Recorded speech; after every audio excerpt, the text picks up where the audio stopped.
our July official school board meeting. So, Mr. Martin, I'm going to turn it over to you. We need to do the pledge. Oh, good call. See, guys still new. All right, we'll start with the pledge. I pledge allegiance to the flag of the United States of America and to the republic for which it stands, one nation, under God, indivisible, with liberty and justice for all. And now we'll start with a moment of silence.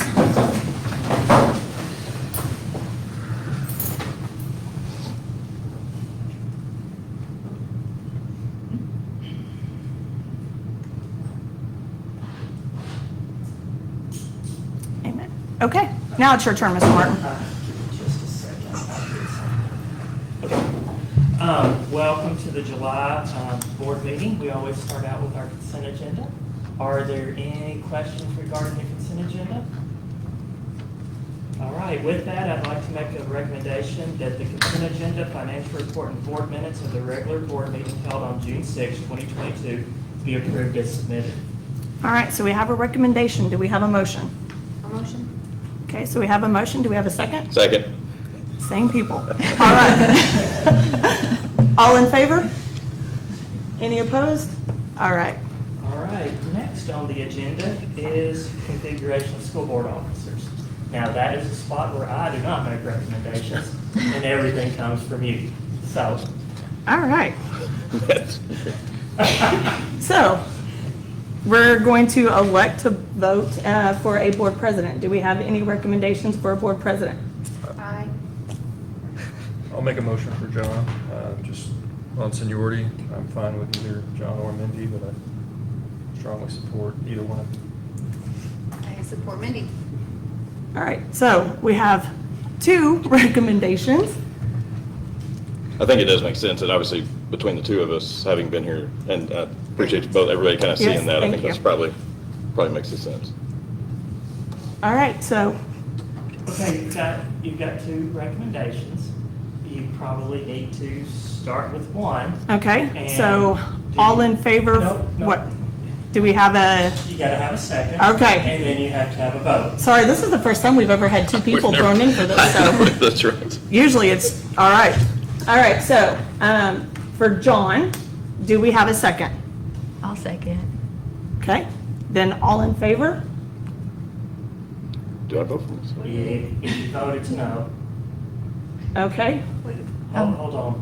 Okay, I don't know. Please explain. so you're voting for John. Y'all may wanna have some discussion or whatnot. Do we want to have Well, discussion? that's up to y'all.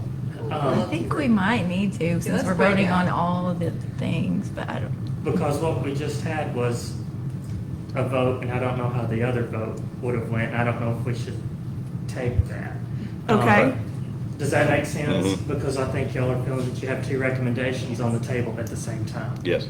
And what we need to do is we need to work through one recommendation at a time, so y'all may want to have, now your discussion cannot be in closed session. This It is has an to be open- out here. This is an open session thing. Right. So y'all probably need to talk a little bit amongst yourselves. So do we talk about John first and then we talk about Mindy? That's up to you. Okay. How do you guys want to do this? Because I'm all, like I Yeah. said, the 3 years on the board and this is the first time we've had this issue.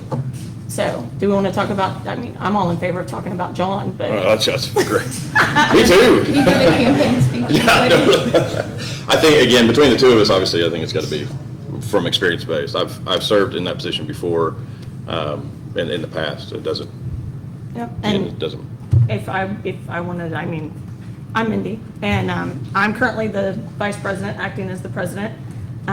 In my 3 years on the board, I've only missed one meeting. It's when my parents were sick. Otherwise, I'm here and available, and I live, right down the road. So, been on the board for 3 years. Any questions? Now, are we ready to work through recommendations? I guess my question is, since we're voting for two people, how is the voting procedure? If you second it, that's not a vote, it's just No, saying it's let's just, vote. it's a and then- second to go for the vote. And then Yes, to whoever bring it raises- to a vote. And then whoever But- raises their hand is for the vote. If you have a recommendation, let's say you recommend person X, and then 3 people vote for that person to be president, there's no sense in having a second. A second Right. Does recommendation. that make sense? Yes. Because I think that's where y'all are fixing to go down I got you. an odd spot. Okay. It's already an odd spot for you. So, Right. So we have a motion by Adam for John. We had a second with Sarah. Now, all in favor for John? Raise your hand. All right.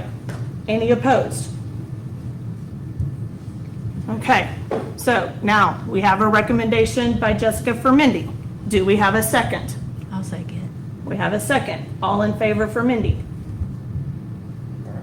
Any opposed? Okay. Did we do it? yes, ma'am. All right.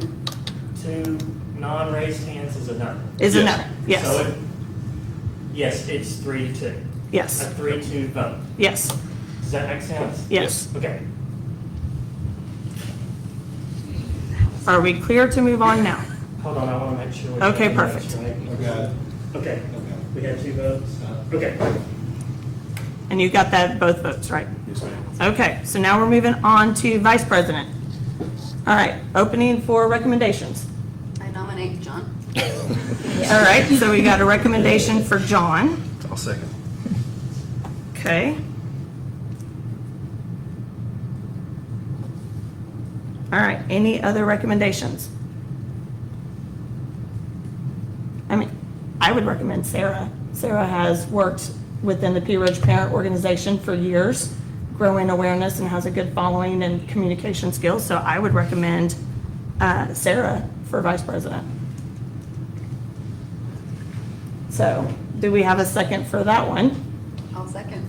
Okay. So we're going to go back now to the first for John. All in favor for John? Okay.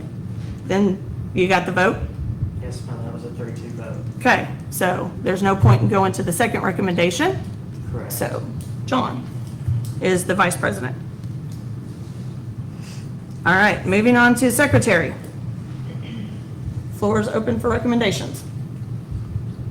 Again, I'll recommend Sarah Sarah? then.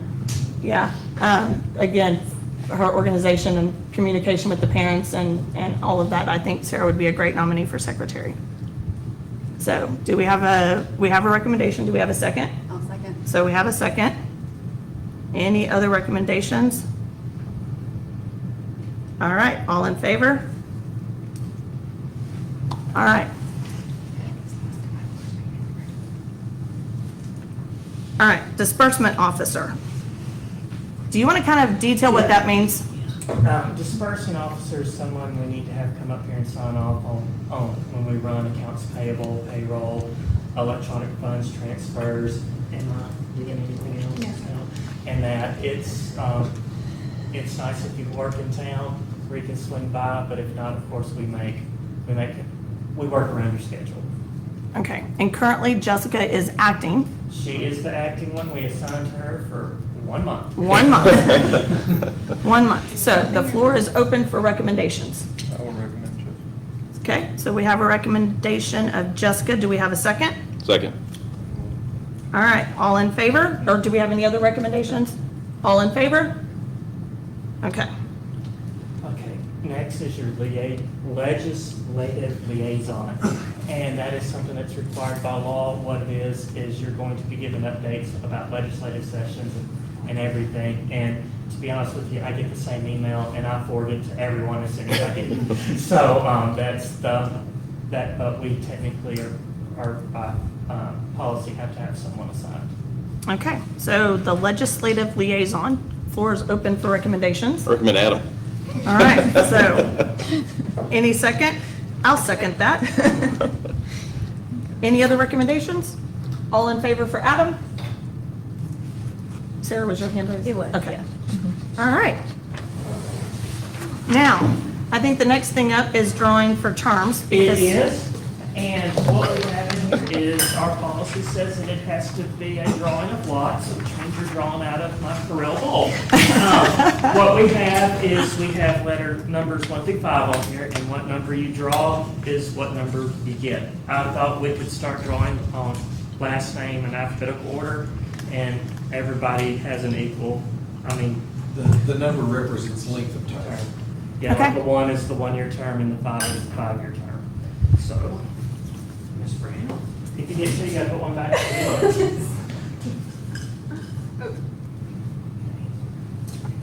C. Yep. Jessica, what'd you get? 3. Okay.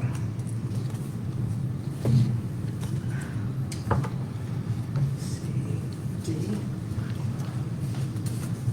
Oh, you guys are stuck with me for 5. Sarah. Oh, sorry. John, what'd you get? 2. Adam. Sarah? I got 4. I got the 1.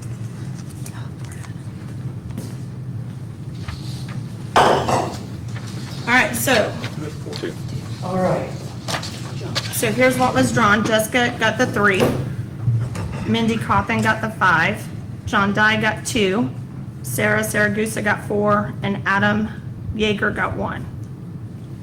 Okay, so can I read these in order? Yep. Adam Yeager, 1. John Dye, 2.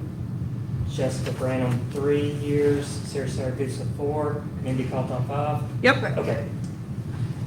Can we have what zone you're representing so I Yeah. get it correct? Adam is zone 1. Jessica, 2, 3. John, what zone are you? 4? 5. 5. Oh, you are 5. Okay. Thank you. Okay. Now.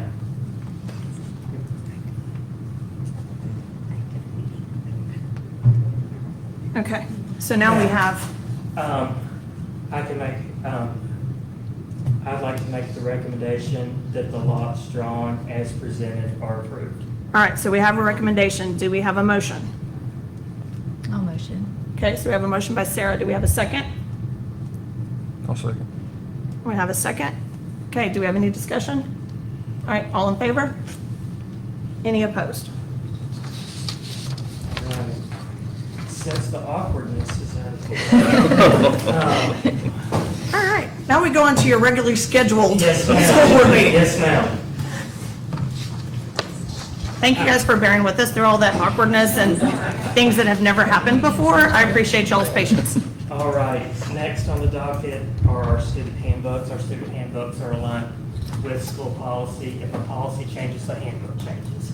And everything, that student handbook is around 160 pages. That handbook is for grades K through 12. We went back to having one handbook, so it's easier for parents to use and everything. Are there any questions? We're following all of Arkansas state guidelines and, And our handbook is based off policy. Okay. You approve a handbook for use, you approve policy for it. perfect. Does that make sense? Yes. I do have, was there any major adjustments from last year to this year? I didn't memorize last year's handbook, but Just policy update. just updates, Yes, okay. ma'am. No, ma'am, Okay. there wasn't. Okay. And the policy updates were previously approved where they handed them out, well, this year, where they handed them out and highlighted the little changes that Arkansas State, but all of the policy did adhere to the policy that Arkansas State Department did. Okay. Are there any other questions? Okay, with that, I'd like to make the recommendation to approve the student handbooks for the 22-23 academic year. All right, so we have a recommendation. Do we have a motion? No motion? Okay, do we have a second? I'll second. All right, any further discussion? All right, all in favor? Any opposed? Okay, up next on the agenda are campus improvement plans, and I'm going to turn that over to Ms. Faber.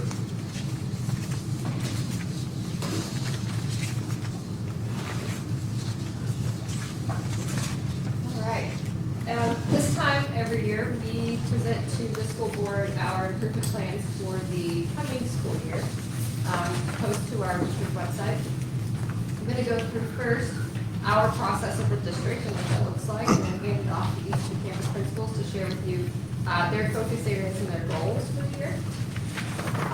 All of their plans are based on our district priorities that we put in place last year with our strategic plan. And those priorities are academic performance, college and career readiness, with our goals to increase student achievement, and also to achieve the district's mission of preparing students for that high quality experience with college and career readiness. Powerful leadership instruction, and that goes back to ensuring our curriculum and our assessments are designed to at a rigorous level to get our students to that college career readiness level. And that we, as the instructional leaders in the district, work really hard to build that environment, that culture. Community and stakeholder engagement goes back to our parent engagement, our community engagement, respectful and safe environment, and optimizing our resources all at the same time. Hey, how do we quantify career and college readiness?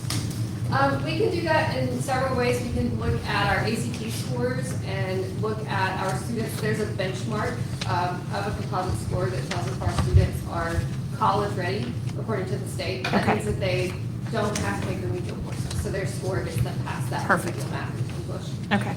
And then we can also look at our college going rate, which is something that statewide is tracked differently, but we know if our students are able to get into college based on the general admission requirements. And then are we able to track, like, how many of our students graduate college? Or is that once they're in college, That's difficult. Okay. It's really dependent on them reporting back to us. okay, thank you. And then on the career level, it's going back to those career industry certifications that we're working on. Okay, This is our improvement plan process for this year. We started all the way back in April.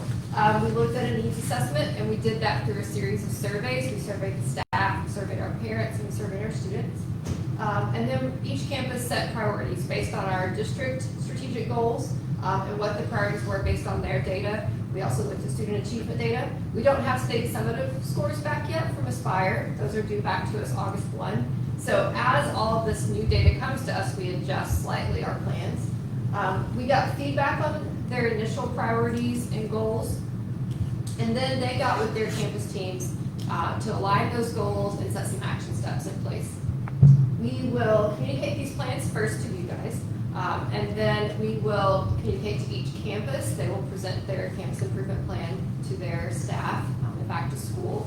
And then throughout the school year, we have 3 checkpoints in place, October, January, and April, where we will come back together and look at their progress on each of their goals.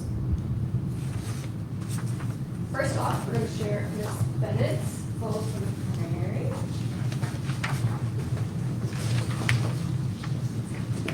Hi, I'm Tara Bennett. For those of you that may not know me, I am the principal of the primary. And this is Miss Angie Day. She is the assistant principal at the primary this year, and we're super excited to have her.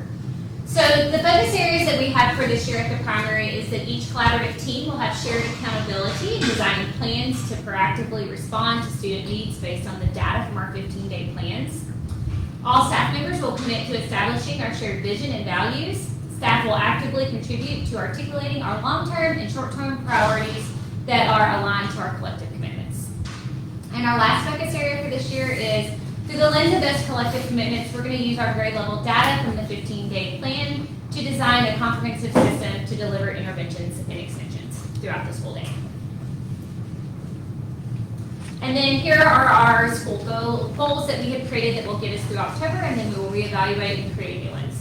Number 1, as a team, we will research collective commitments from various model PLC schools and utilize our resources to write the primary school collective commitments.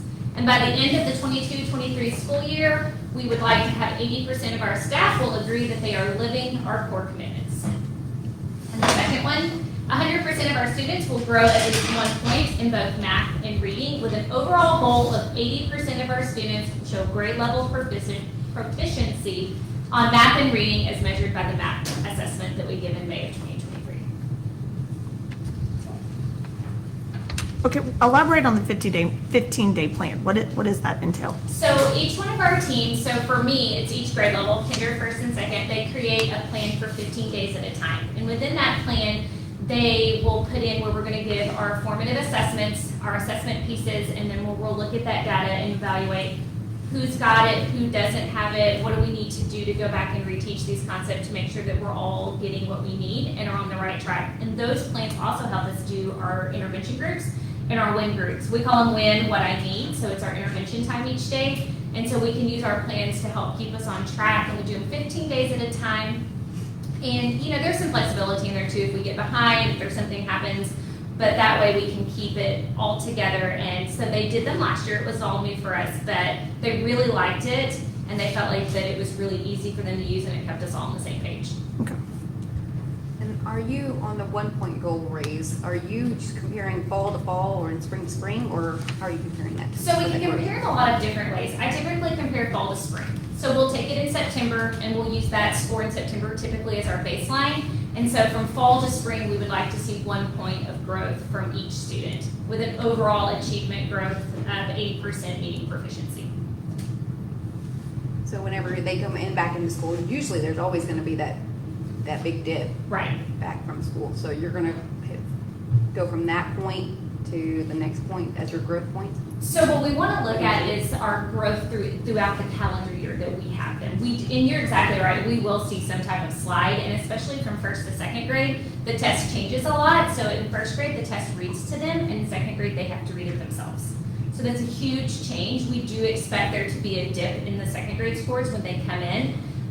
But our goal is throughout that calendar year that we will grow them at least 1 point with an overall goal of hoping to be on grade level proficient by the end of the year. I mean, great, 1 point is great. It's, this just don't want you to set up a failure on that drop from returning back to school, I'm sorry.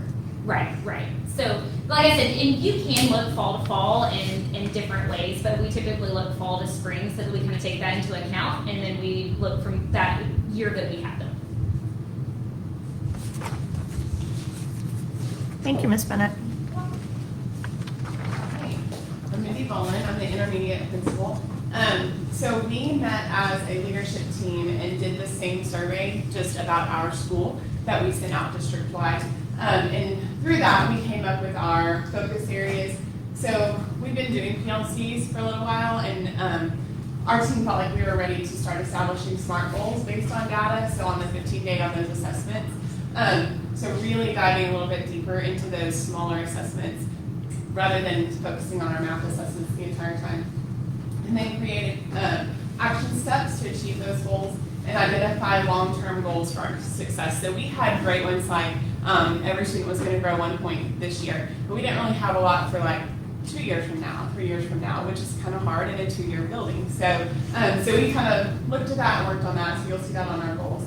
And then collective commitments. So last year our push was to create a mission statement for the intermediate school that aligned with our district one, and we did that really well and really collaboratively in the fall. So now we're ready to create those collective commitments that also align with our district commitments. So this year, 75% of students will meet projected growth in literacy and math, while 100% of students will grow a minimum of 1 point in both math and literacy on math tests. And our long-term goal is 100% of students will meet projected growth. So right now where we're sitting, we were at about 65% meeting projected growth. So that's why we wanted to do increments to get to that 100%. But we also believe every child can grow 1 point in a year. So we know that we can help them do that. And then our staff is 100% committed to the building mission, goals, and expectations. So that's our collective commitments that we're going to work on. Our plan is to survey staff at the beginning of the year, provide PD and help throughout the year with those commitments, and then resurvey our staff at the end of the year to see if we grew or not for the 100%. What happens to the students who don't reach the goal? Is there support in place, or how? There is. So we're really lucky we have interventionists that can help with that. We also have win time, which is what our teachers run. And that's where the SMART goals are going to be really, really important. So we don't have to wait on map data to find that out that they're falling behind. We'll see that on each of those 15-day cycles. And so we can intervene quicker. And from the PLC conference that we just got back from, really learn to be more proactive with our interventions. So we've taught the curriculum for a couple of years, so being able to say, okay, we know this is always a pothole we're going to run into. So what in win time can we do to fill that before we ever teach it? And so hopefully that helps us gain a little bit quicker and not have kids that don't make the 1 point. Get to the end of the year. Yeah. Okay. So for those kids that could be falling behind, when they do win, are they going to the same teacher who taught it the first time, or because they go to a different teacher? Okay. Right, yeah. So we split, everybody in the grade level teaches WIN. So usually a literacy teacher still teaches literacy and a math teacher still teaches math, but they may see totally different kids than their partner teacher or their homeroom. Okay. So we look at the data, we decide on the groupings that we need based on that, and then we divide kids out where they need to go for that intervention. Some of our kids are ready to be front-loaded for the next thing that's coming, and some still need skills that we, missed a couple of years ago. So we divide that out, and the teachers decide which one they felt like they taught stronger. And so that's kind of where we've gotten in our PLCs, is they're pretty good about saying, well, my kids did good on this, so I want to teach this wing group. And that's really happened over the last year and a half or so, that teachers have really taken ownership of that. So yeah, they can see a totally different future than they see for normal core time. Okay.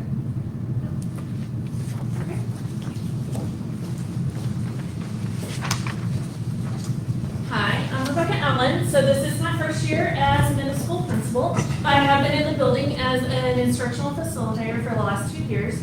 So I was part of creating our focus areas at the end of the year. We met with our guiding coalition and kind of talked through our surveys, talked through our results of where we thought we were in our continuum, and set our focus areas. We will work some more as a team, guiding coalition, as we meet next week to work on our goals and our steps for that. But our focus areas kind of build on what we've already started, and especially last year, and to grow them and become stronger in them. So our focus areas are PLC goals with evidence-based reflection on a time-bound schedule. Interventions and extensions are systematic and grounded in data analysis practices.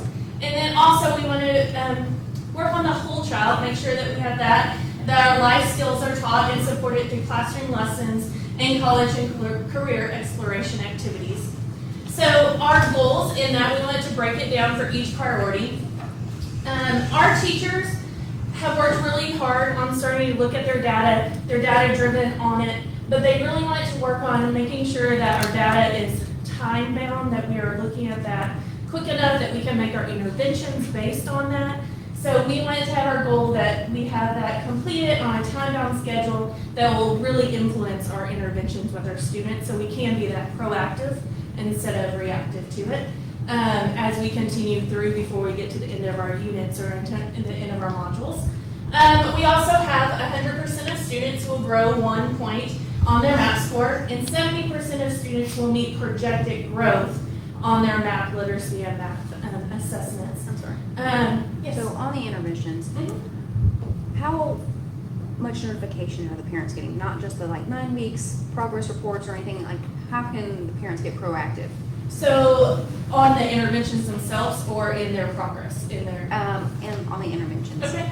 In the interventions, they will be putting more information on their HAP on scores and things. The teachers also communicate through Schoology, sending emails to let them know if they are. I don't think they send out every time they're in an intervention, because every student will be in an intervention, whether it's a remediation or enrichment. But they do have that where they send out, let them know where they are. They have their progress through their essential standards. They can see whether they're proficient in it or whether they're continuing to get intervention to be there by the end of that unit. Okay? Does that answer your question? Yes, it does. Okay. So our priority 2, we want to make sure that we are implementing consistent and timely small group instruction that is data driven to meet the needs of all students from intervention to enrichment. We did a really good job last year of being very fluid in our interventions based on our data, but then we didn't always move through to see how our interventions had reacted or had affected the students by data. So we want to make sure that we are looking at our interventions to make sure that they're being productive, make sure that we're getting our students where we want them to be. So we're hoping that data analysis of the interventions or enrichments will show an increase of proficiency of the essential standards to 70% or greater. Priority 3, students will take part in college career exploration activities throughout the year that will lead to 100% of 6th grade students choosing their secondary pathway of interest. And that will only just be their interest area of where they are when they leave middle school. It's not where they will be studying as they move through junior high school. Teachers and students will create a culture of self-efficacy and responsibility for their own learning through goal-setting activities.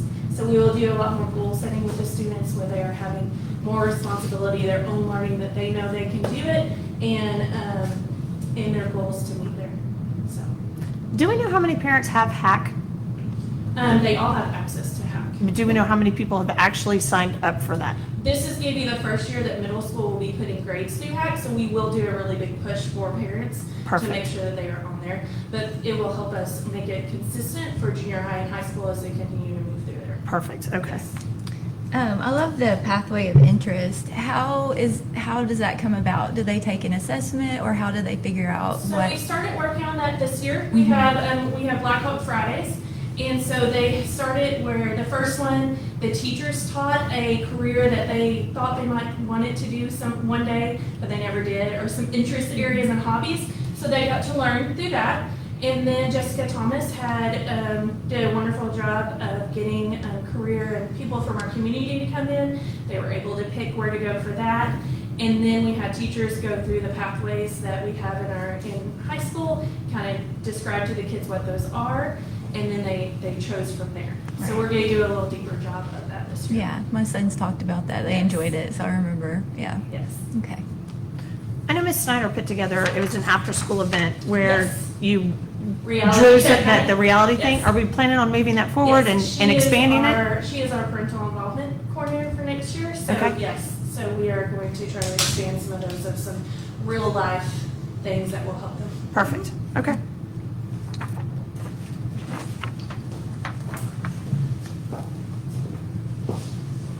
I'm Beth Stein, principal of the junior high.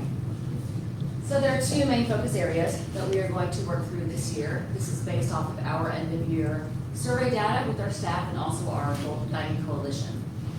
We are going to use data to improve results. We're going to do this by our PLCs working collaboratively to create those SMART goals at the very first week or two of the school year. These goals will need to drive the teaching and learning going on in our building. Our teams as well will follow a 15-day instructional cycle, as you've already heard from the other buildings. In addition, we will analyze our formative and our summative data to improve our instructional practice. We're really going to focus on what practices are our teachers using in the classroom to help our students learn. Our next focus area is that we will maintain a safe and respectful learning environment inside our building. So this will start with our staff collaboratively establishing and maintaining mission and vision statements. So I'm holding in my hand, our Guiding Coalition actually met today, all day, and formed our brand new Peerage Junior High mission statement, vision statement. We're very excited. And we'll bring that to our staff in August, get final approval, and we'll roll that out to our students and to our parents. In addition, we are going to proactively identify and address student needs through peer mediation groups. Through the Guide for Life lessons, that's the new curriculum that we're using. We're basing that on the skill of empathy district-wide. Also, our student staffing, which is the intervention team, and behavior support. And in addition, our staff and students will communicate a clear purpose. What's our purpose here as educators and as students here at Peerage Junior High? So as a result, we have two goals. Our first one is that as a result of our PLCs using SMART goals, improving instructional practices, and analyzing data, 100% of students will grow 1 RIT point, and 70% of students will meet that projected growth on their NWEA math literacy and math assessments.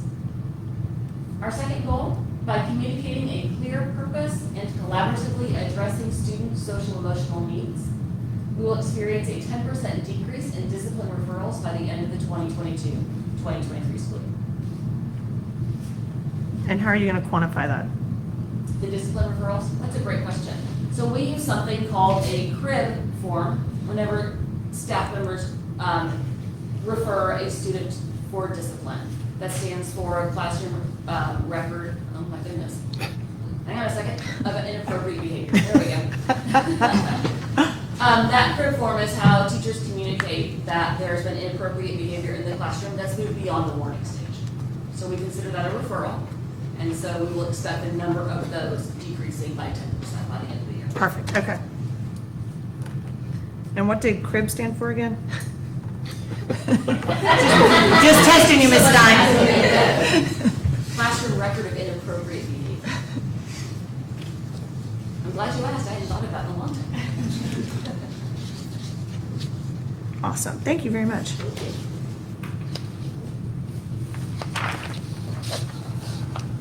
All right, I am Leonard Ogden. This will be into my first year as a principal at Pea Ridge High School. I'm super excited. And we'll kind of jump into the two focus areas for the high school.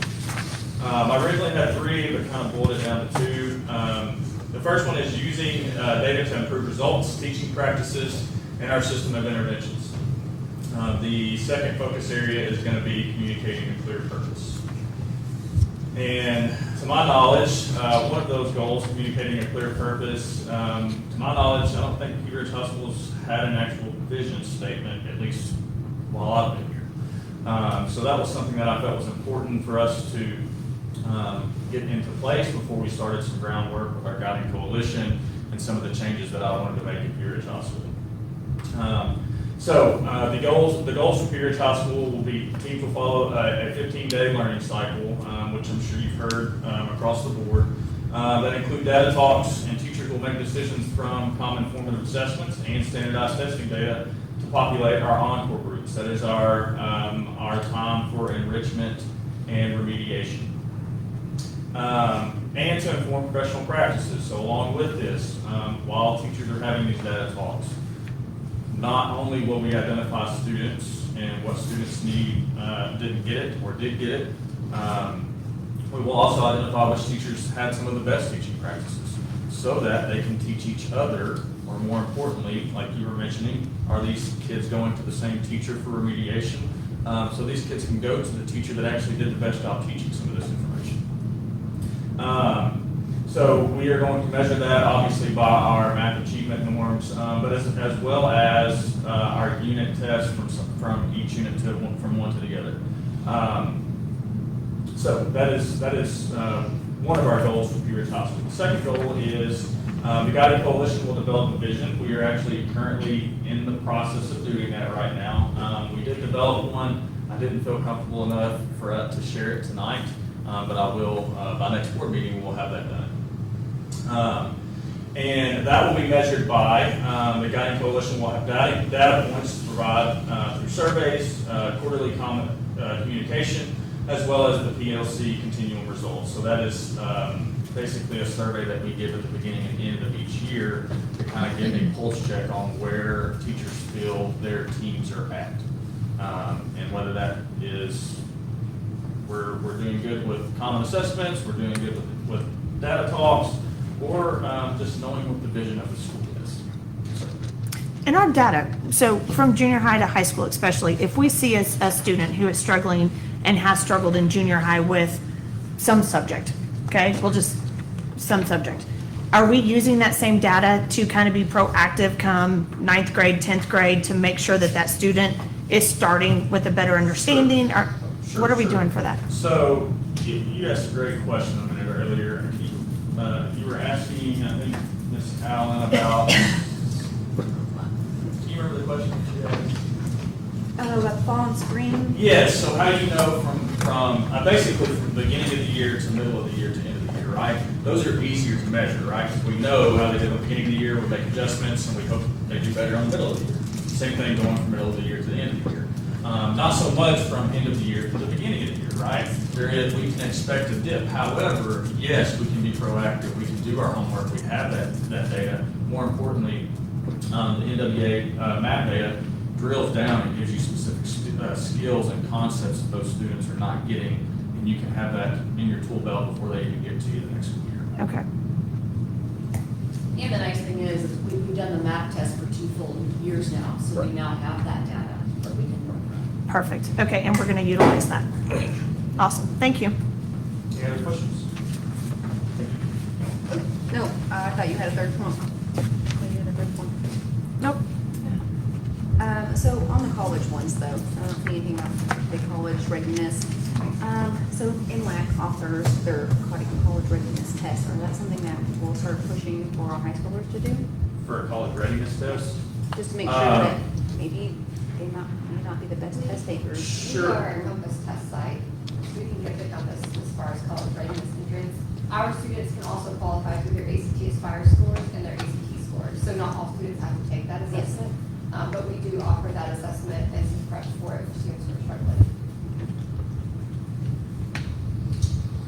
Perfect, thank you.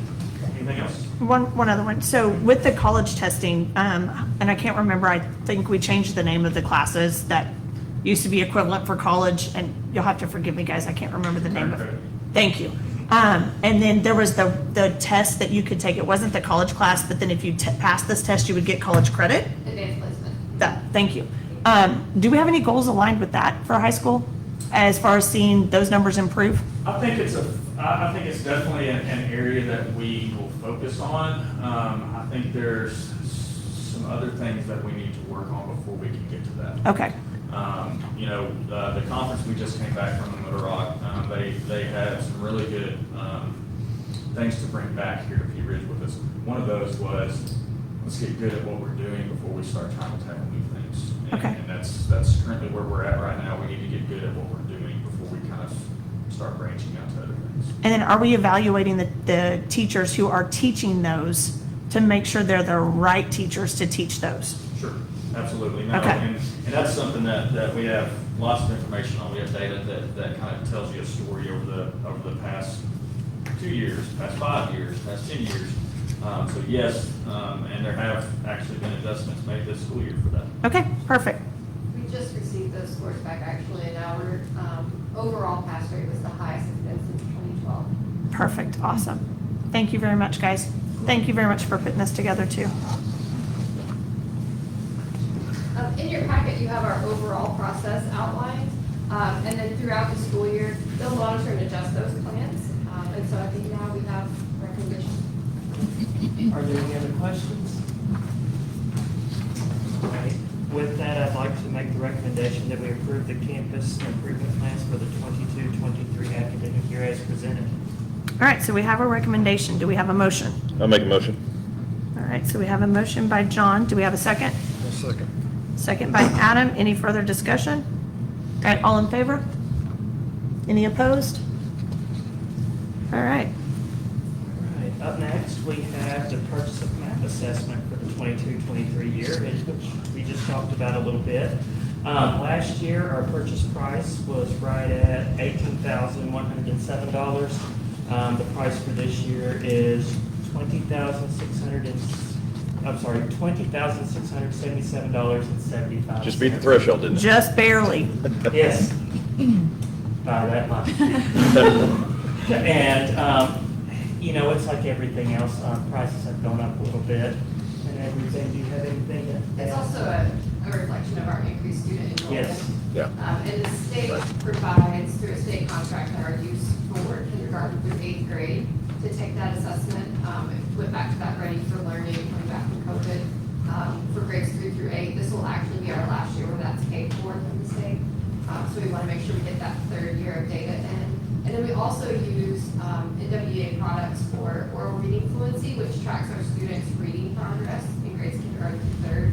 It's really helpful. It records their reading, automatically scores it, tracks their progress, and we can go back and listen to their reading over time. And then we also use a product called Map Accelerator, which takes their MAP scores on their MAP test and loads a learning plan for some of that intervention, and that's available in grades 3 through 8.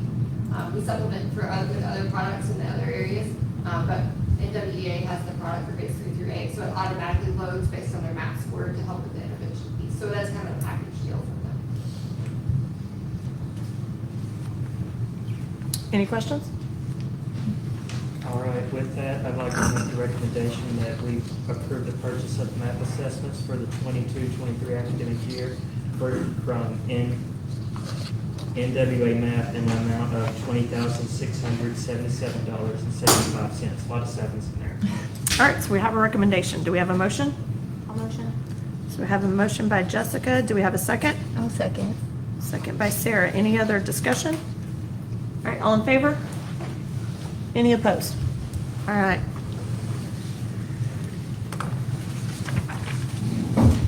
All right, up next, we have student safety, and that is something that is on the hearts and minds It's a very hot topic. of everyone, and it should be a very hot topic. You cannot go a day on whatever news feed that you watch that something bad in America happens. It seems like it happens every day.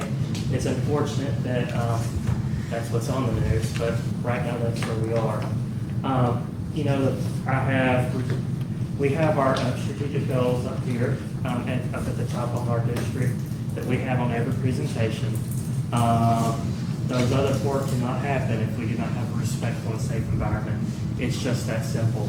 And that is for our students, our staff, and our community that come in here. And for ball games, for anything, we have to have a safe and respectful environment.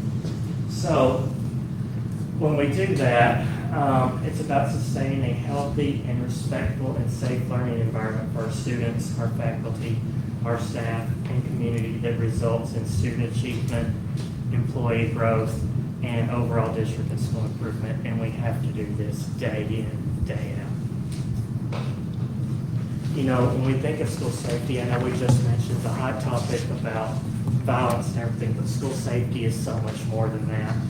It's about covering every event that doesn't happen in the normal day that you have no control over. And we have several of those that happen each year. And the unfortunate reality is they have the potential to affect us, an adverse event at any time with little or no warning. And there's usually, little's not there, it's usually no warning. And those issues can come in the form of a natural issue as far as a tornado, floods, earthquakes, winter storms. We've experienced 3 of the 4 that I have on there. We've had tornado warnings, floods, they affect our bus routes. Our building should not flood based on the engineering, but we have school bus routes that get affected multiple times a year, especially when we have families that live, when we have to cross a low water bridge or something like that. And winter storms, we all have seen what those can do. We have the technology piece of it, technological, train derailments, hazmat spills, which we have had to deal with in the past, and power outages or utility outages. Sometimes you get a combo deal with those things. A year and a half ago, we had a winter storm and a utility outage that really wreaked havoc in our community. And our emergency operations plans that we have, it's not only what the school district's doing, it's us working hand in hand with the city and the county to make sure that we can be that partner in making sure that our community is taken care of. Tornado shelter that we open up, we open it up as soon as the tornado warning's issued. I come up, police department helps, fire department helps. It's truly a team effort. And then the third bullet is the one that it's always a hot topic, and that is the violence pieces that can be on campus, potentially an intruder on campus. You also have on the human element the drugs that we do have kids that, unfortunately vaping is a problem, and we're dealing with that. And bullying, that's been a hot topic on our social media platforms. Injuries, mental health, and to be honest with you, medical issues.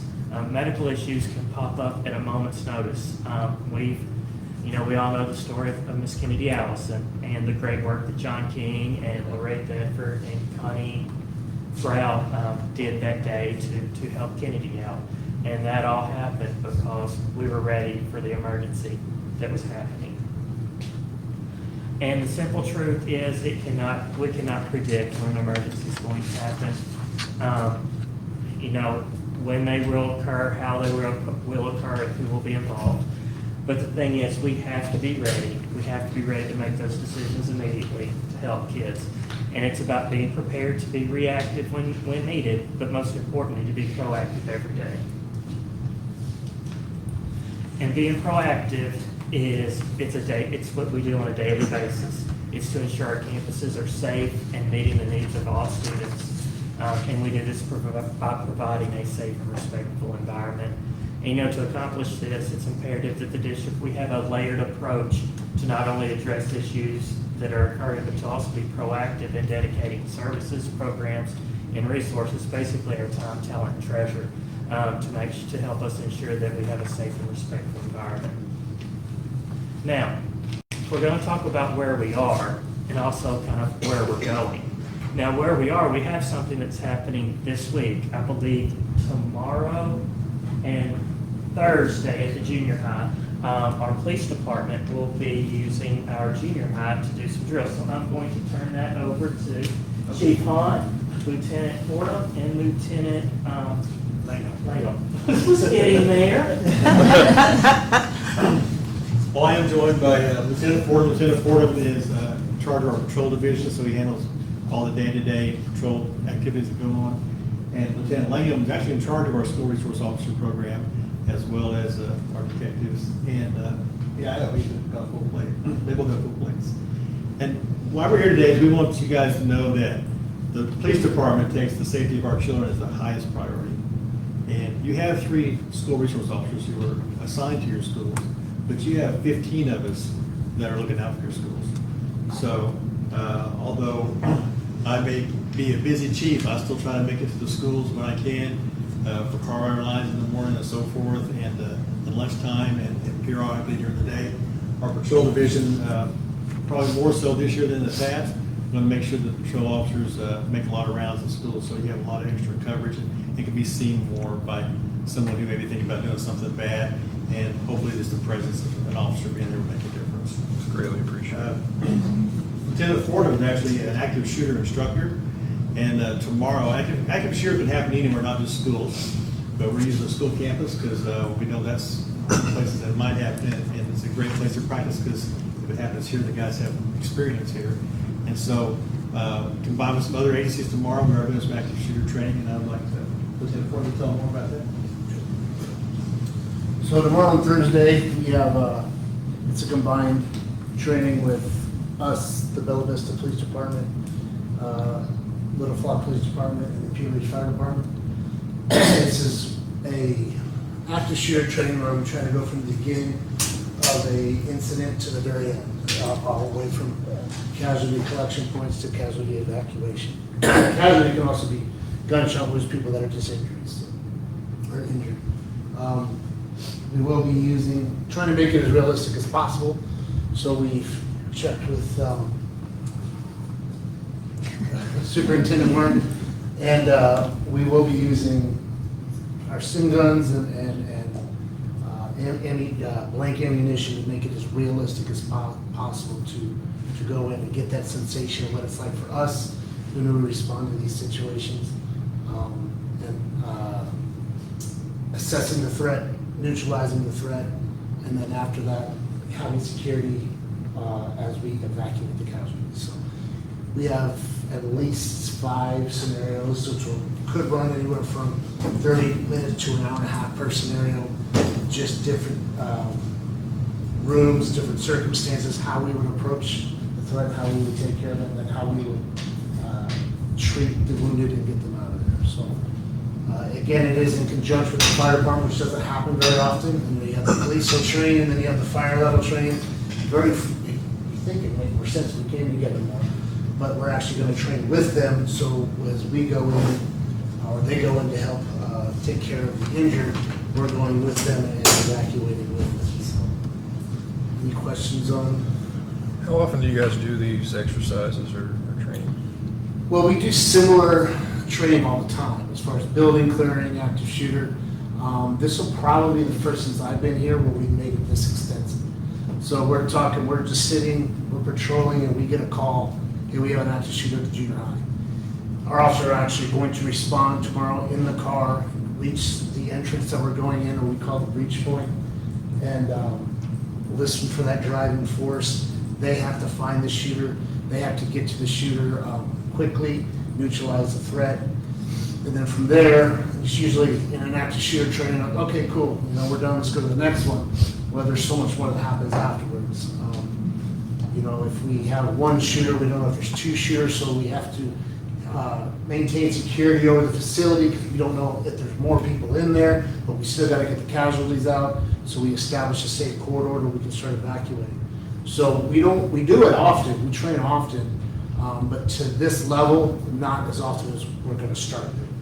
I think we would probably like to do this maybe at least once a year, utilizing different school buildings. And like the chief said, our schools are our biggest concern when this could happen. But this could happen at Walmart, this could happen anywhere in the city. So we're trying to, like I said, we have different breach points, different rooms, different angles. one suspect, two suspect, three suspects. We just try to throw as many scenarios as we can at them so they're thinking and how to respond. We're not having to think too much, where it just becomes instinctive how they're gonna react. Great. I think to fully answer your question, you're wondering when the last time we did a full-scale training like this is. 2018 was the last time we did a 2018. full-scale. But we've done other kinds of trainings throughout those years as well. Do we train our teachers what to do? Yes, yes, ma'am. Please, I'm sorry. Yes, ma'am. We do what we call ALICE training, and I'm sorry, Lieutenant Langham can talk about that a little bit. And it's not only what we train our teachers in, it's what every child's trained in as well. So ALICE training was actually something that the school district chose, but in order to teach it, you have to be a certified law enforcement officer. So our SROs are the ones who are sent to that training in order to instruct it. But both the kids here in district and all of the staff are trained in ALICE every year. And you know, we started that, and I believe that was 2015, wasn't it? It was the first year it started. wasn't It's it? been 7 or 8 years. Yeah, it's been in for quite a while. And that's a mandatory training? Ma'am? Alice is a mandatory training? Yes, ma'am. We have Okay. everyone go through it. Perfect, okay. First year teachers will be our new employees. They will have a day that we do that as well. It may be once school gets started for a week or two, but everybody will go through it. Okay, thank you. Yes, ma'am. And I know John Dye knows me, you kind of know me a little bit. I was in SRO in the school district for 3 years from 2015 until 2019. Which sounds weird, but that's the way your school years work. 3 years in a 4-year span. But that being said, I was an ALICE instructor. I'm not currently an ALICE instructor, but we do have SROs that are. So I know what that's like, and I know what that training does, and it really did. I watched that transition when we started that program, and the way that the teachers viewed, they went from a position where they didn't know what to do. They were completely they just felt like they didn't have anything that they could do, to now I feel like we've really kind of armed them with the knowledge they need to know what kind of actions to take. Yeah. So I really think that over the last 7 or 8 years now, we've really increased that safety aspect and just simply knowledge of what to do. And the kids too, they also responded really well to that. They went from, I don't know what to do, I feel helpless, to, oh yeah, there are things that we can do. So. I had a couple more questions. You sat down, but I Yes. wanted to ask. When you were talking about the scenario when there's an active shooter, what does that look like? Is it just like a checkpoint, or is there an actual person that's able to navigate and act like a real shooter would? So I have 10 actors tomorrow. Okay. Even to the point where some of the victims will, have simulations of being wounded. The shooters are actually actors. They will have guns. They will shoot at us. We will shoot at them. So it really helps for the actual adrenaline and how Absolutely. you would respond, not It's just. a simulation round that we Gotcha. use, which hurts. Yeah. And it's like essentially shoots a paintball at you. But yes, they're shooting at us, we're shooting at them, so they actually get that adrenaline. And then it's not just, oh, I see them, I'm playing hide and seek. This is actually, we have our guns drawn and engaging the suspect, and hopefully accuracy as we're firing, so we can avoid straight rounds and working on that as well. And then taking him, neutralizing the threat, and then securing the threat, and then taking care of the casualties. Right. We're Yeah. taking this as realistically as possible to give everybody that firsthand feel of what it would be like in a real scenario, even to the point where, so I started my career as a dispatcher at a different agency. And so I'm going to be playing dispatcher for this training tomorrow as well. So they're even going to have to be able to communicate with dispatch. And also, I don't know if you've ever tried to use even the school radios inside these school buildings. It doesn't work really well because, we make the school buildings really well. Yeah. That's going to be a struggle that they're going to have to deal with, not being able to communicate well via radio. So. Right. I And don't know, I'll be realistic. I'm assuming you'll learn a lot too, like how long it takes to get there and things that maybe you wouldn't know and how to adjust. Yeah, we'll start with some scenarios where the SRO is on campus. So the SRO will be the first responding officer. We'll have someone, maybe the SRO is not on campus. And so you're gonna have us patrol officers and SROs coming from a distance, thinking this we're in a small enough town, but it probably running lights and sirens won't take us more than 2 minutes. A lot can happen in 2 minutes. But we're gonna have different response times, different entry points. One of our, the big thing about active shooter is the priority of how we handle it is stop the killing, then stop the dying, and then casualty care. So there's nothing, we train ourselves that we're going in and we have to neutralize an active shooter. Sometimes we have to step over, injured people, and that's tough for us to do, but we gotta go stop the killing first, and then we can address the dying portion as far as casualty care and taking care of the wounded and getting them evacuated. So we definitely set up all sorts of different scenarios. We'll have actors running out, just so it kind of keeps our head on a swivel, and we can evaluate the situation as it progresses. And then I'm sure there's going to be some kind of a follow-up or recommendation based off your findings with these scenarios, correct? Yeah, after every scenario, we'll have a debrief and say, hey, this is what we did good, this is what we did bad, this is what we did better. And then that's an ever-evolving training. So we'll take what we learned from this and say, okay, how do we get better? And if any these concepts, most of our officers already know, but putting it in practice, you can talk about it all day long, but until you actually train on it and make it, where it's in your head and it's instinctive, that's what the purpose of this whole thing is, that, hey, we're gonna go, we know exactly what to do, we know what our response time is, we know where we're going, we know we're gonna handle the situation. The majority of the officers have been through this kind of training before. Active shooter training, my first one was well over 10 years ago. And so it's just retraining. It's like we do firearms, we do tactics and so forth. We retrain all the time. But I mean, even from a school, if you see something as far as a recommendation that the school needs to do different, you're going to be providing that to Mr. Martin, correct? Yes, Mr. Martin's also very good about communicating. We work with him on a regular basis about any kind of issues that we see in schools. If the SRO see something, I can tell you they're right on top of it. Yeah, Perfect. It truly takes all of us working together to make sure that we're as safe as we can be. They have an area of expertise that we do not, and so we rely heavily on them for this, but absolutely. Perfect. Great. Guys, thank you very much for that. I appreciate it. Thank you. We appreciate everything you do for the kids too. Thank you, guys. Thank you. I do.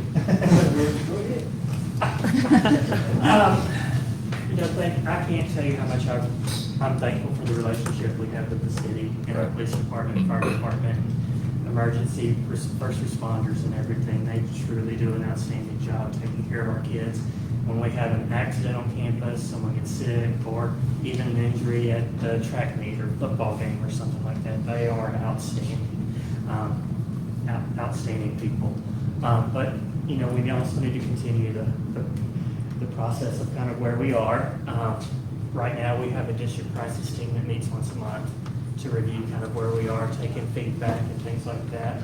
We have a building crisis team. Each building has their own crisis team so that they work on what they need to be doing as a building level, because the district crisis team may not be there for a building crisis at that moment, so everybody has to know what to do.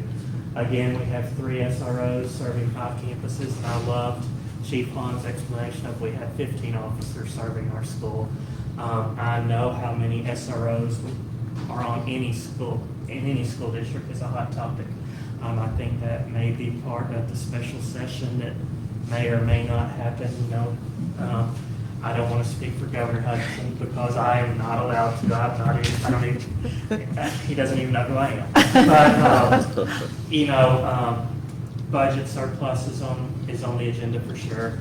And there has been talk of school safety being on there as well. And so we're excited to see if we can get more resources for us to be able to provide more for our campuses. Again, with Lieutenant Langham, we do ALIS training for all of our employees and our students. We do tabletop exercises, and that may involve our police department, our county, and everything that's, a tabletop exercise could be a tornado came through town. What are we going to do? It happened during the school day. Where are our off-site relocation, our secondary relocation spots? How are we going to continue with school the next day? Even down to the point with Mr. Taylor, how is our technology going to go? Ms. Brunel, how are we going to make payroll? How are we going to pay our bills? All of those things so that we can have that multi-layered approach to make sure that we are as prepared as possible.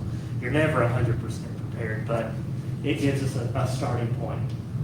We have redesigned our evacuation routes in severe weather areas. We no longer just everybody get in the hallway for a tornado warning. We try to get us into the center mass of the building as possible to put as many layers between everyone in the as many walls between everyone in the outside. That's the safest place in the building. We have enhanced drills, obviously, from what we just talked about, and exercises dealing with threats on campus, planning from events beginning to end, and evening event safety is something that we have also been working on. And that is everything from football games to the Mississippi Ridge pageant that just happened, making sure we have, police presence there as well, and making sure that our community and our students are safe during those events as well, because that, in August, September, October, on Friday nights is when we have the most people on campus than we ever will. We are packed to the brim and we are full, and making sure that we are prepared for those. And we have worked tirelessly on traffic flow, not only from a safety standpoint, but just to help the town out in general so that we do not clog up everything. We still clog up, but we're not as bad as we used to be. Redesigned entrances. When you go into our buildings, you cannot just go into the main entryway and just walk into the building. You have to be buzzed in.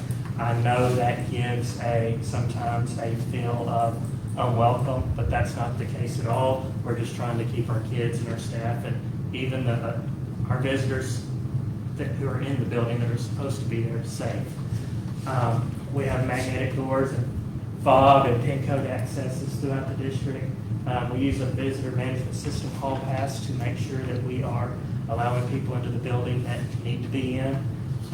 Locking of our exterior and interior doors.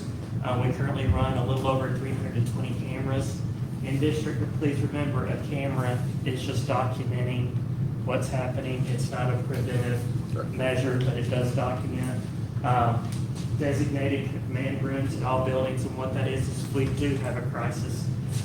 We have the building crisis team has a room that they report to where they have the camera system and all that so that they can communicate out. And we're going to talk about communication at the end a little bit. Multiple radios in all buildings to allow for instant communication. And Lieutenant Langham was correct. You can get into our buildings and our radios don't work like they're supposed to because the concrete walls and metal roofs keep that from happening. We have a panic button app that our staff have access to.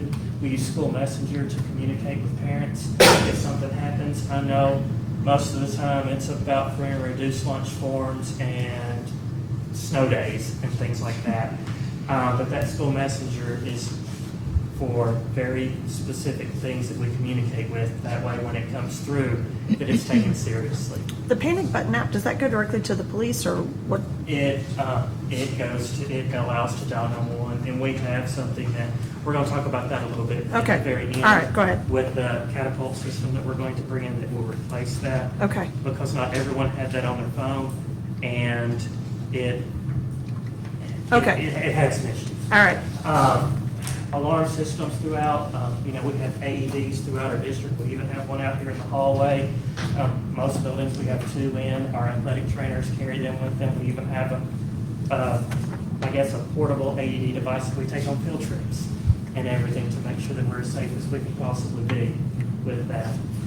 Where we are, we have mental health services. We're going to talk about that in a little bit, how we're improved. We're putting more layers of that on there. Our counseling services, our anti-bully and conflict resolution programs. This year is Coach Neal here? Yep, he's here. Now instead of a 7-12 ALE, we are running a K-12 ALE to help our students who are having some behavior issues, even at the youngest levels, get the support that they need, which has been wonderful. This was our first year, and it's been so successful. Mentoring programs, we're going to bring back lunch buddies this year, I believe. That's right. We have student mentoring that happens as well, so we're excited about that. Positive behavior intervention systems, we have multiple buildings that are running that. The training and the professional development that we give our staff, and the training and, I guess, professional development that we give our kids too, is where we are with ALICE training, CPR, multiple things like that.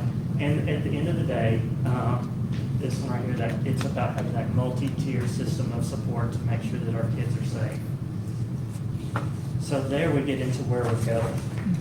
And where we're going is increasing access to school-based mental health services, proactively addressing behaviors and bullying, improving communication and reporting systems, and consistently auditing or revising our practices or programs as needed. Because when we have the exercise tomorrow and Friday or Thursday, we may see some things that we need to adjust. When we have a real tornado or severe weather issue, we find something and we debrief it and make those changes. So we are constantly editing and revising. But when we get to school-based mental health, behaviors that we are seeing in school over the past couple of years have really increased. And it's not just in Pea Ridge, it's in general. Honestly, we're seeing increased behavior in society. And when you see an increase in behavior in society, you're going to see an increase in behavior in school. And some of the best practices, now I stole this from Miss Amanda Shackelford, so this is not mine. For our best practices, we need to need to have an emphasis on early identification. We need to have full integration with the community and its resources.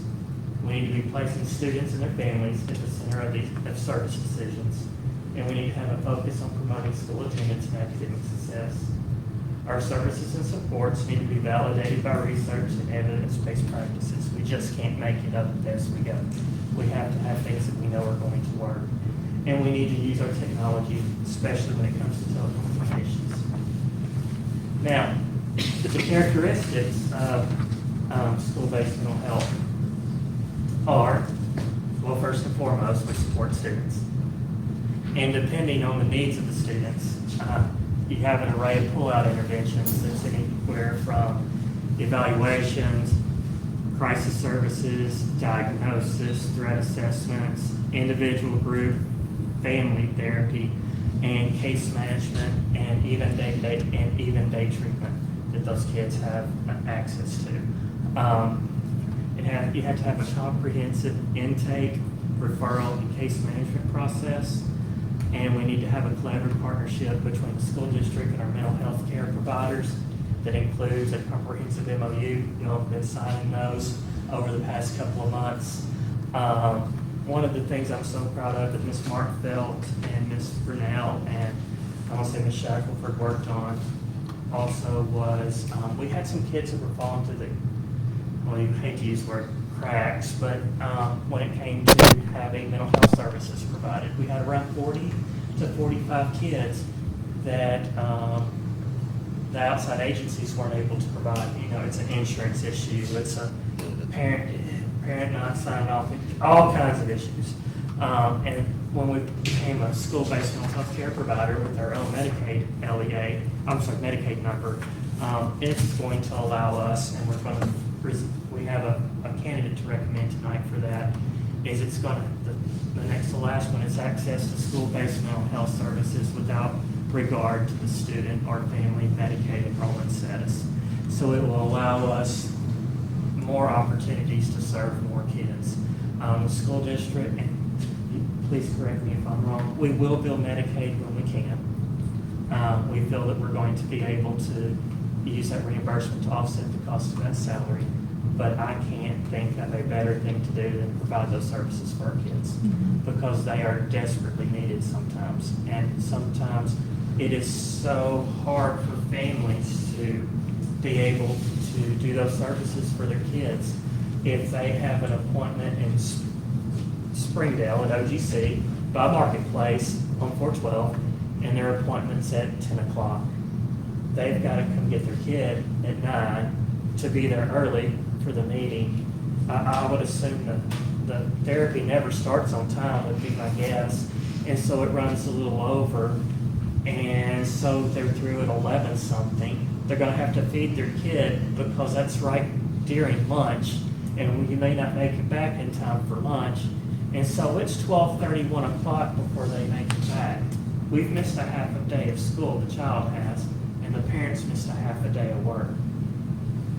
With our outside agencies and what we're able to do internally, we can take that missing, 3.5 hours of school down to that 45 minutes to an hour while they're just directly receiving those services. So it actually keeps the kid in the classroom more as well, which is desperately needed. How are we gonna protect those children's privacy? We follow all FERPA and HIPAA guidelines. Okay.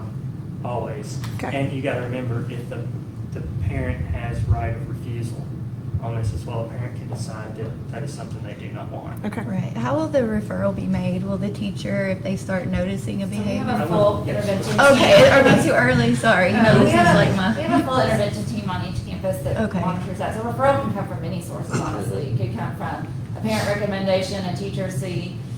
It could be from an advisor, an intervention meeting and we track. Could come from the committee or the school counselor. So we follow a referral process. Most things will, just like anything, will follow through the tiers. These are things we're doing for the whole two, and then when you identify the students that need. Now, some can skip through a tier, depending on crisis or situation. as Yeah, well. So yeah. No, I think this is We have it documented. Right. No, this is a really big deal, I think, for this to be available to all students. I think it's amazing. And of course, the last one, making sure that we have the appropriate connections with our state, region, local, and national resources. The next thing we have to do is we have to proactively address behaviors and bullying.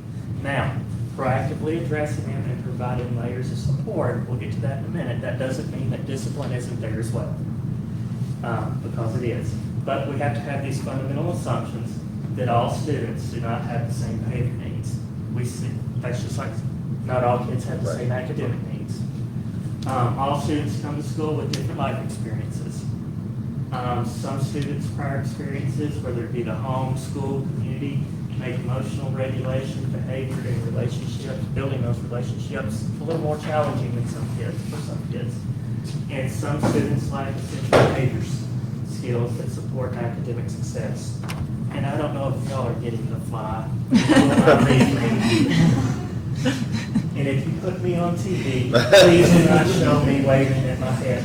Okay.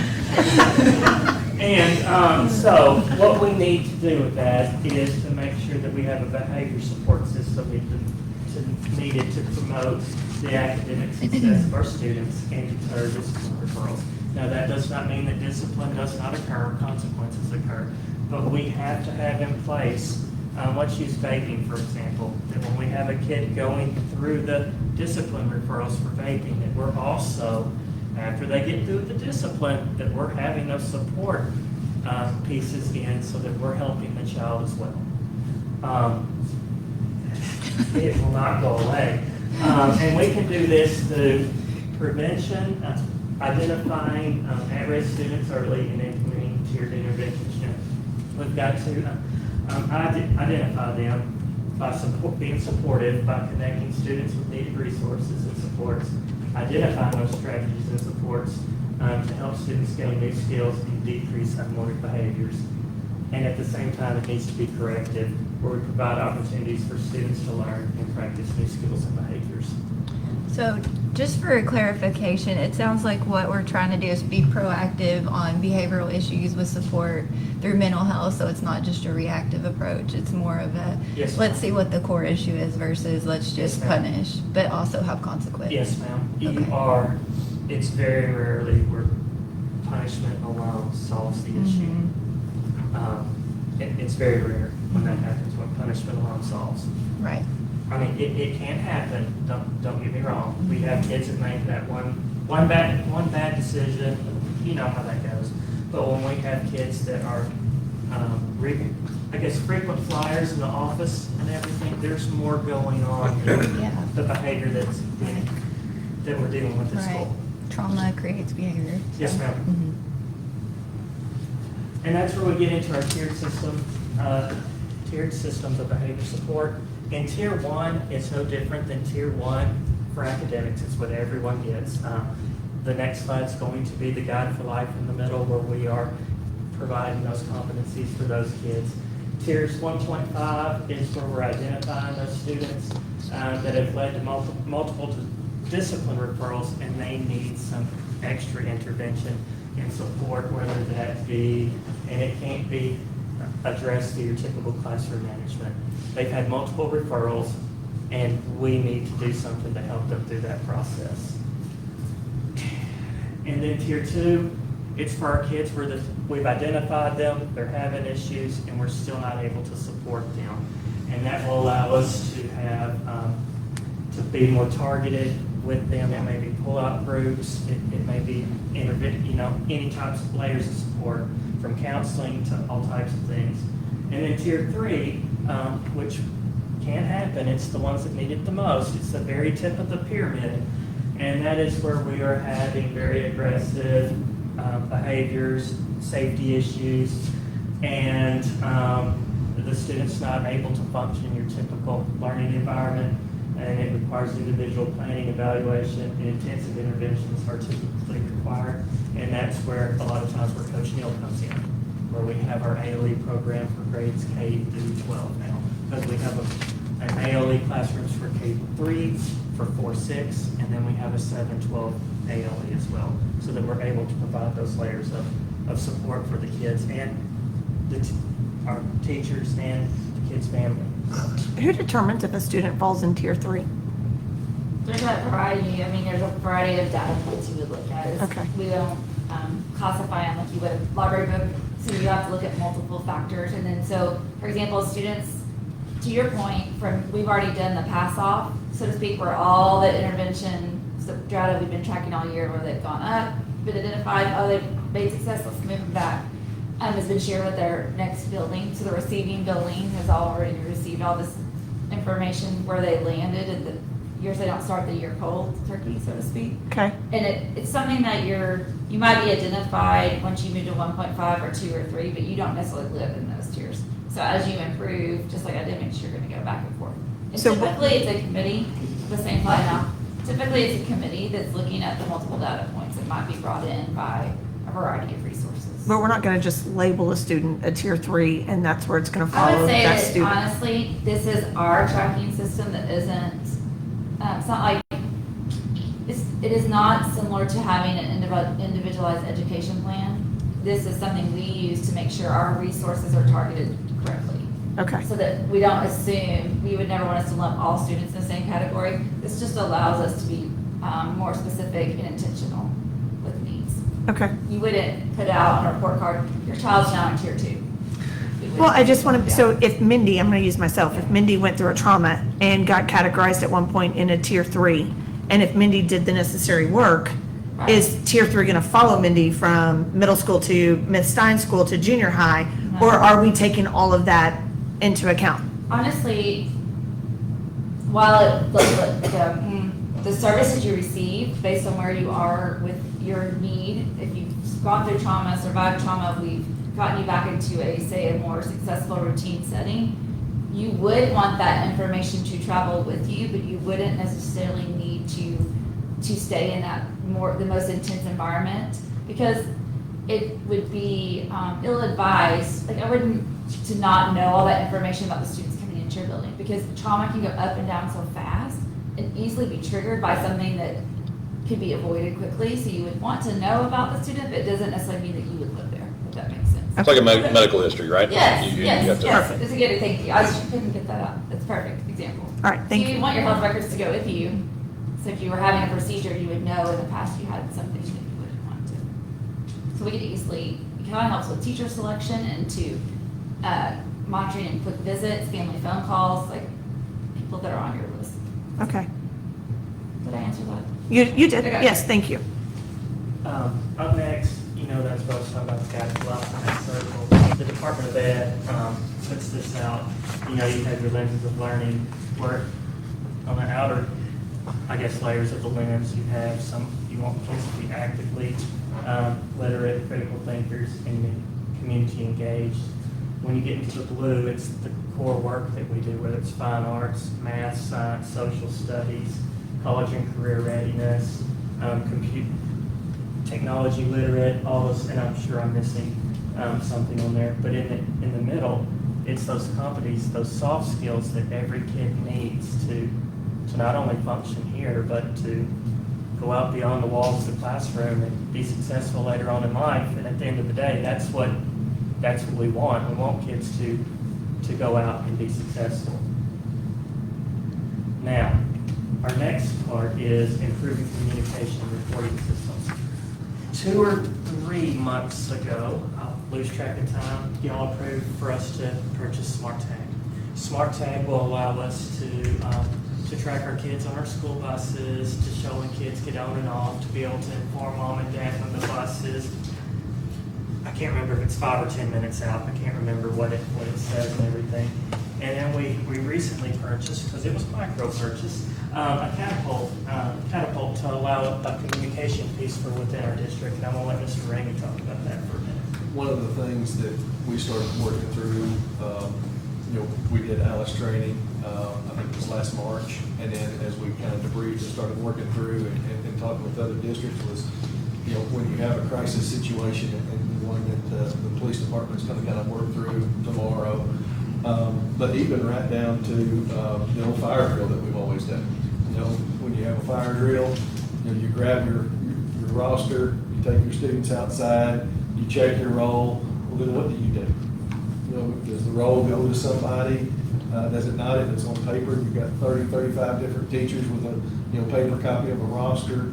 Who does that go to? And then they have to sift through 35 different pieces of paper to try to figure out who's here, who's not here, who was supposed to be in that class. And so we started kind of asking ourselves questions and looking at things. And so one of the things that has come out of it is a Catapult emergency management system. There's some other schools, I think in Arkansas, that are also going to be using this, but it allows us to do several things.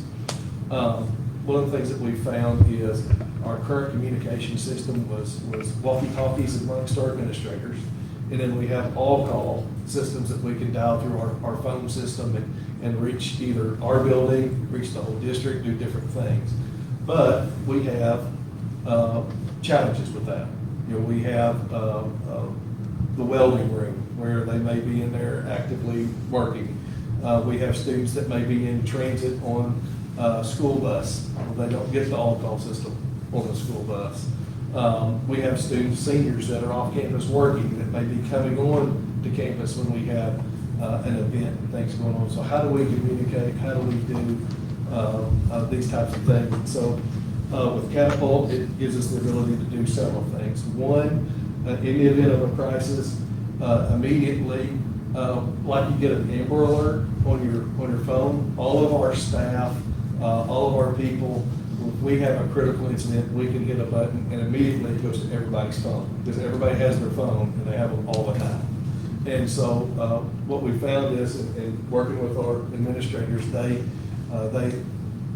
as we go through some of this stuff, we didn't hear this announcement here, we didn't hear this announcement there.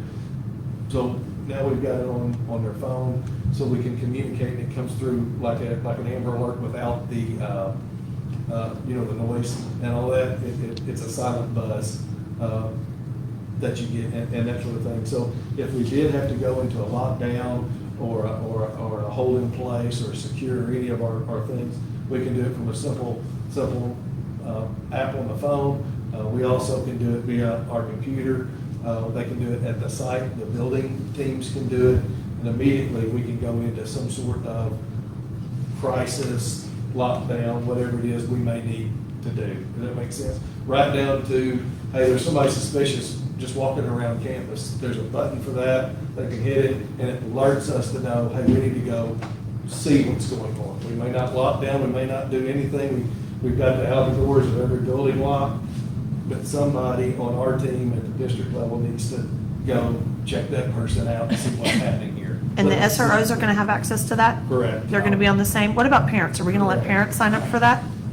Parents can get the app, and they could technically let us know, hey, there's a suspicious person, or there's this going on, or Okay. And so we're working, this is where, we've just kind of got the initial pieces of it, we're working through it right now. It's exactly what This is it an looks internal like. communication for our school district. Okay. Correct. So that, let's say you had a parent, someone from the community says there's someone suspicious walking down, let's use Weston Street, everything seems to, Weston. for schools is Weston Street. And with all the traffic we have, it alerts us, it alerts the police department that we can go investigate and we can mark it as resolved. This is not the system that we. That's not what you're gonna communicate, so That's parents school aren't gonna have to that's go school download messenger. that. We use school messenger for Okay. that. This allows. So it's them- not changing? No, ma'am. This Okay. is something that we use as an internal piece so that we can communicate. Some of the feedback that we have been given from our other drills that we've done is sometimes it's hard to communicate with people when they're barricaded Right. and everything. This will give us give us more opportunity to do that. We do have some cell phone zones that it's hard to use your phone Okay. and everything, especially at the intermediate school down there toward the cafeteria and everything. But it really increases the amount of communication that we can get out instantly to our staff. Okay. So it's internal staff, Yes, ma'am. district communication. One of our pieces of Alice is if it's safe to do so, evacuate.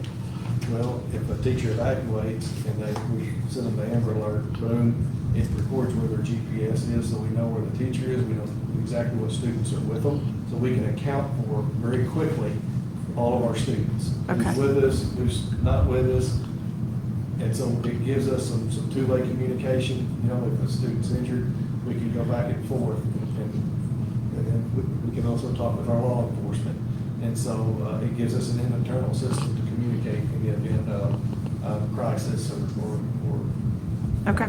So to Yes, roll ma'am. back to that, back to your list of students, so, does every teacher have their, let's say that every year they're gonna get a new assigned of crop students assigned to them, is that gonna be updated with their list so they can just click it, and then they know automatically this is what the child's missing, and then that photo of that child is possibly linked to that? Immediately, Whenever- all of our command people will have, here's all, what we'll have is, let's say the junior high's got 550 students. We'll know immediately the 540 are accounted for, and there's 10 missing, and here's the 10. Okay. We'll know it like that. And we'll know exactly what classes they're in because they change classes. Yes. Should be, but you gotta remember, if there's they may have run into a restroom, or they may have gone, you see what I'm saying? Sure. They may be with another teacher, so if a student in your classroom came to mind, I can put in there, such and such is in my room. So now, they're not in yours, they're in mine, and we know it just like that. And it uploads every night. Kellen, what's the correct word? Yeah, we will lose our student data, so all the rosters for each period. Whenever the event starts, you either know what period it is, so the teacher are gonna have that roster up for that. And we're gonna do training with our teachers on this. Absolutely. So you're saying it doesn't use any phone service, it's all internet based, so as long as the internet is working, the service will work? Yes, ma'am. Okay. And it doesn't just have to be like school internet, it's not tied to school internet, it's tied to their mobile data on their phone. Correct, because I could be Because you can knock that internet out. wherever off campus and it would come to my phone. Okay. But if we need to, in the event of emergency, if we need to instruct, we now have a way, we can say, Mr. Yeager, go here now.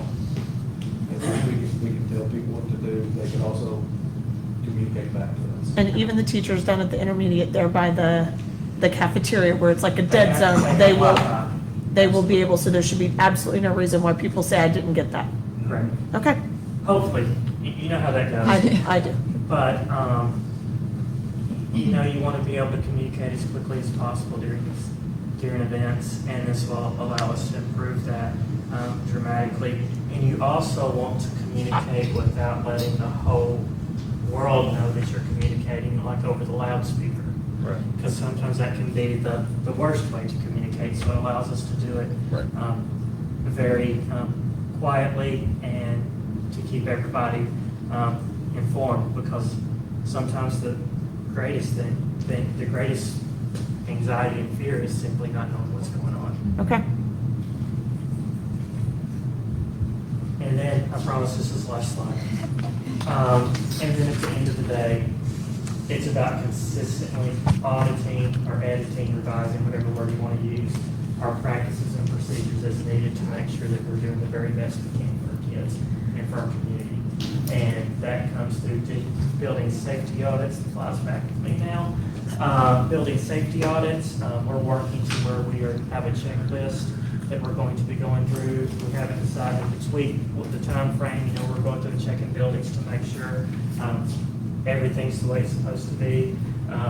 Drills and exercises, tabletop discussions, and most importantly, also referring back to what the research is saying. Any other questions?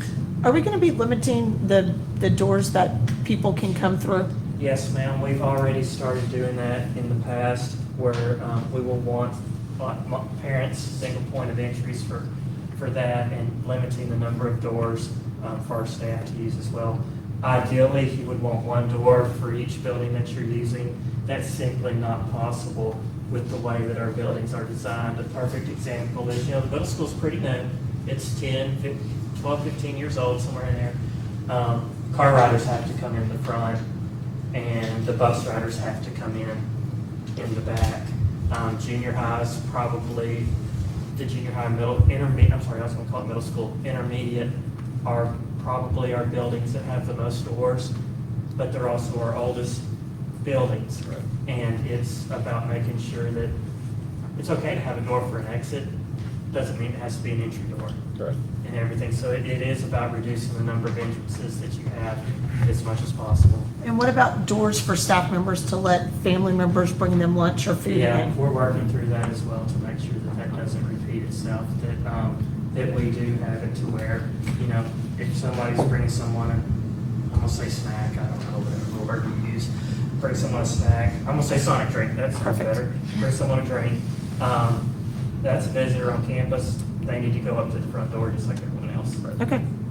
I do have a quick question. Is there anyone who checks to make sure that doors are closed and locked? Because I know that's a situation where you Yes, have all ma'am. these things in place and then Yes, ma'am. the back door is open. You are correct, and that's where we're going through that audit checklist, and we'll be working with Chief Mullen and Lieutenant Langham on having those correct, on having those checklists, because you are correct, your one unlocked door can be your greatest downfall. Right. And that's not necessarily for a violent hurt. You could have someone come in and do a lot of damage to a school simply by having an unlocked door.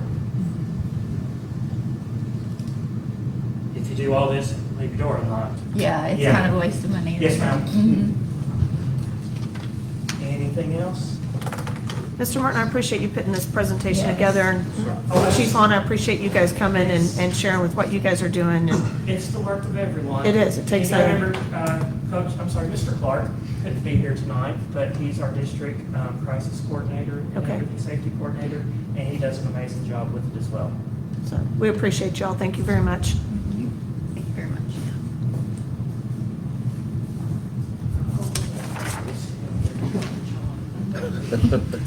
Okay.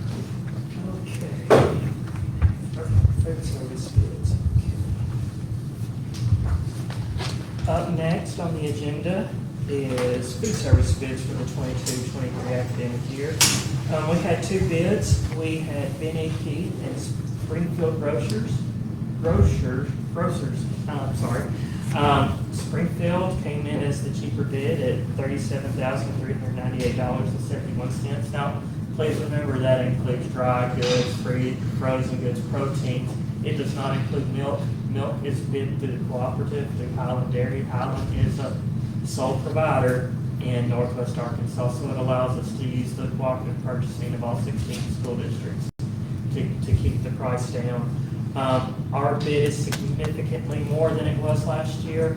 We're about 46% higher than last year. Last year, we accepted a bid at a little over $258,000, and this one's at $377,000. But this increase in price is comparable to what your family is seeing at the grocery store.